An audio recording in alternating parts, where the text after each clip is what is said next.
Wisnuwardana adalah penguasa Tumapel atau kerajaan Singasari yang nantinya menurunkan raja-raja Majapahit dan seterusnya. Kerajaan yang berpusat di Jawa Timur ini eksis pada abad ke-11 Masehi. Setidaknya ada dua versi sejarah terkait asal-usul Raja Wisnuwardana, yakni menurut Kitab Pararaton dan Negara Kertagama.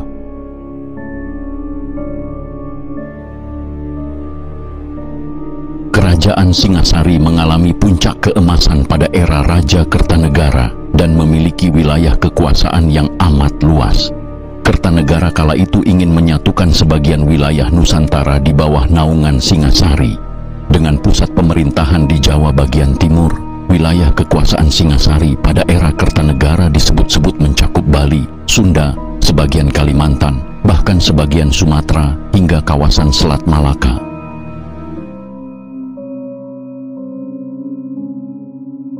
Kertanegara adalah putra dari Wisnuwardana, penguasa Singasari atau Tumapel terdahulu.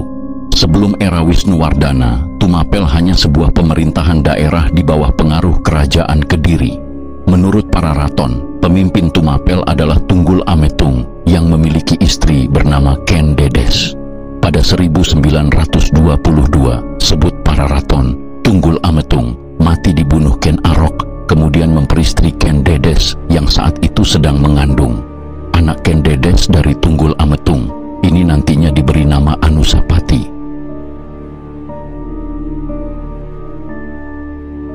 Setelah membunuh Tunggul Ametung dan menikahi Ken Dedes, Ken Arok tampil sebagai penguasa baru Tumapel dengan gelar Sri Raja Sabhatara Sang Amurwabhumi.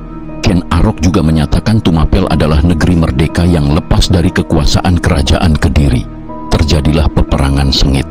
Ken Arok alias Sri Raja Sabhatara menang. Di sisi lain, negara Kertagama tidak pernah menyebut nama Tunggul Ametung maupun Ken Arok. Penguasa Tumapel yang mengalahkan kerajaan Kediri, menurut kitab ini, adalah Ranggah Rajasa Sang Girinata Putra. Sebelum lanjut, silahkan like, share, komen, dan subscribe agar kamu tidak ketinggalan video terbaru dari Mistis Channel.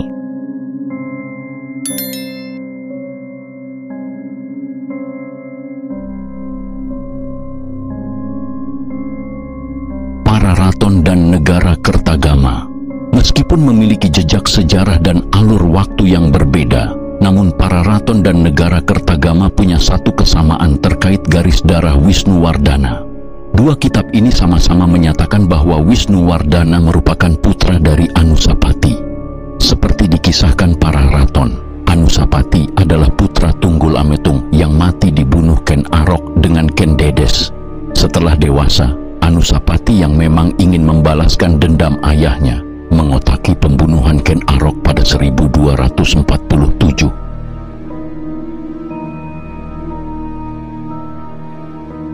Anusapati kemudian bertakhta di Tumapel.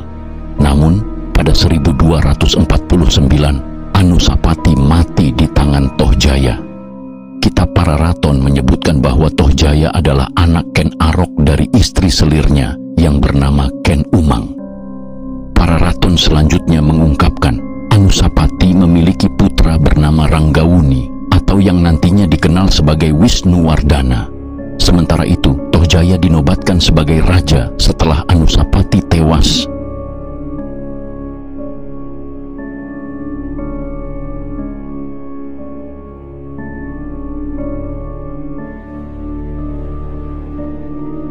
Wisnuwardana mendapat dukungan dari kalangan istana untuk memberontak terhadap Tohjaya pada 1250. Tohjaya terluka parah dalam pertempuran dan akhirnya mati.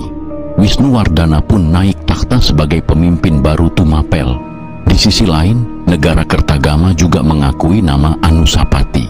Namun, berbeda dengan Pararaton, Anusapati versi negara Kertagama adalah putra dari Ranggah Rajasa Sang Girinata Putra, penguasa Tumapel.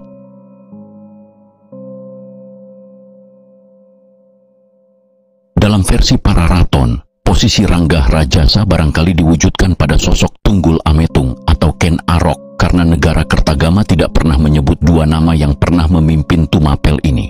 Menariknya, Ken Arok versi Pararaton juga memakai embel-embel Rajasa dalam gelarnya sebagai raja. Ada kemiripan dengan nama penguasa Tumapel versi negara Kertagama, yakni Rangga Rajasa.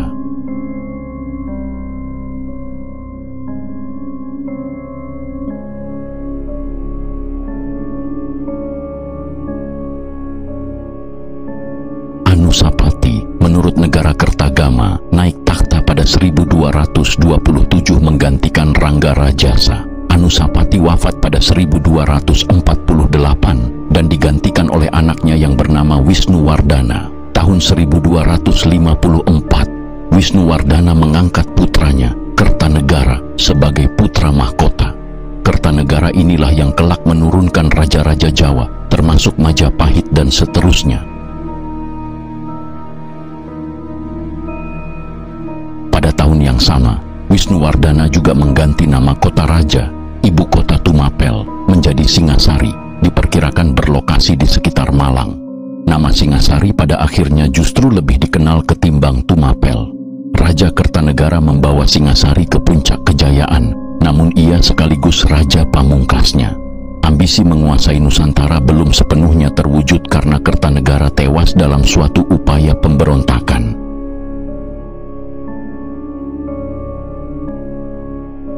Baik kitab Pararaton dan Negara Kertagama sama-sama menyebut Kertanegara mangkat pada tahun 1292 Masehi. Sepeninggal sang Raja Putra Wisnuwardana ini, Singasari menuju kemusnahan. Demikian sekelumit kisah tentang Wisnuwardana dari dua versi berbeda, yakni versi Pararaton dan versi Negara Kertagama. Sobat Mistis, tulis pendapatmu di kolom komentar. Terima kasih.